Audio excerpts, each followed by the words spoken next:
Guys, dito kami ngayon sa San Diego House. Napakalumang, isa sa pinakalumang bahay dito sa sa Cebu. Ito po yung sa labas.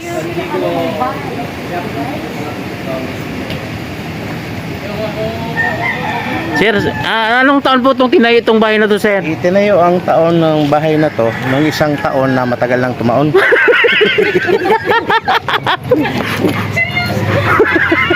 Buiset, seryoso ako. Seryoso ako. Wala pala yun, guys. Naligaw din pala yun dito. Wala po. 100. 100. Bawat isa. Sige guys, patayin.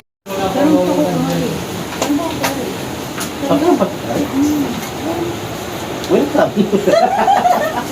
Pinintay ito po, may pinintay. Ito mga kuys, ito yung isa sa pinakalumang bahay dito sa Cebu.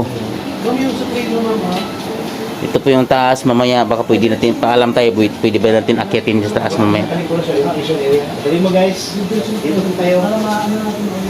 Upo kayo dito. Yan ang sa dito. Tapos dito. May orientation tayo. With lahat ng bayad na, pasok po kayo dito. Upo po kayo. Sino po yung hindi pa?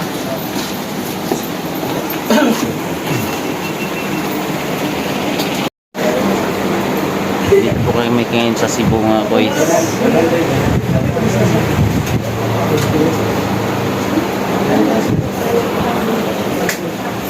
Diretso muna kayo doon para Wagsik. Oh, bakit ka malungkot? Kunting upo pa. Bukas wala na ako upo. Yun, nantok na rin isa oh.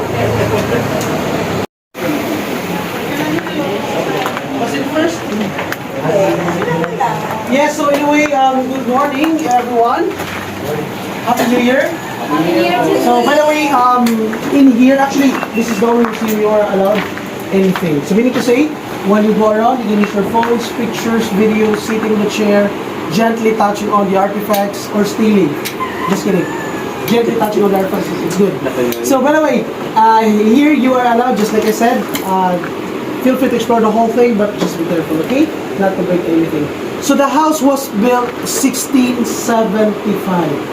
1675. So which is now considered as one of the oldest houses in the Philippines, and possibly the oldest Chinese home, which is outside from China, because original owner is Chinese and the family name is Yap. But now it was owned by Filipino San Diego, since Filipino married to Chinese. So that is why the house called as Yap San Diego Ancestral House. And the structure also, it's still on 90% original. We've been hit. Super typhoon, earthquake, of course we know this already, World War. But luckily the house is still here. So the main structure, this lower walls of the house made out of coral stones. Original, all of the posts, even the flooring, stairs, and especially the roof. And all of the artifacts that you can see right here, these were compilations of materials from 16th century until 1940s. But it was owned by different generations of families. So now, don't be confused about this. That painting behind the cashier, that couple frame, this wedding pictures is just one family present owner now, considered to be 11th generation. Still alive, 62 and 61 years old. Their full-time residence is 10 minutes away from here. That's why every weekends, they always come here to sleep using the bedroom upstairs. It's because they don't want this house to be totally abandoned and privately owned by the family. So how old the house? Running 350 years old this coming October. Included in a book of titled Chinese Houses of Southeast Asia. So now I'll give you time, but it's better when you go out first, okay? You have also garden in the back. Just take the time. Happy holidays. Thank you. Tayo, 30 minutes lang.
mahigit na taon po.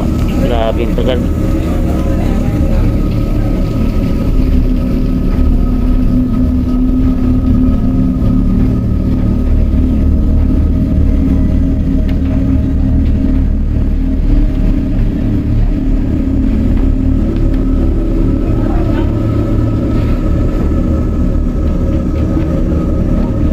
Yan yung tulugan nila.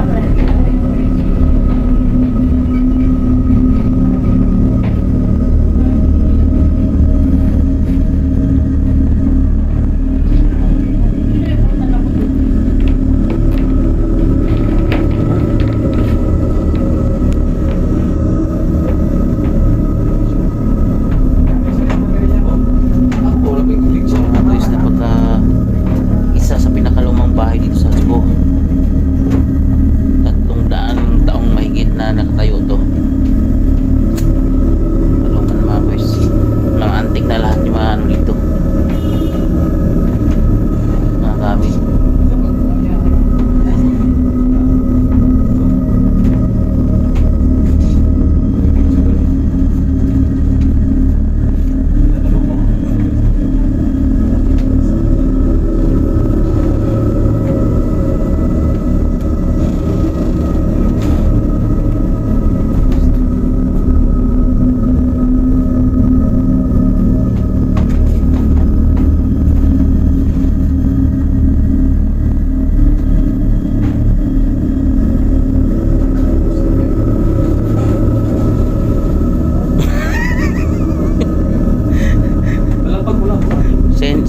Sign man yan yan.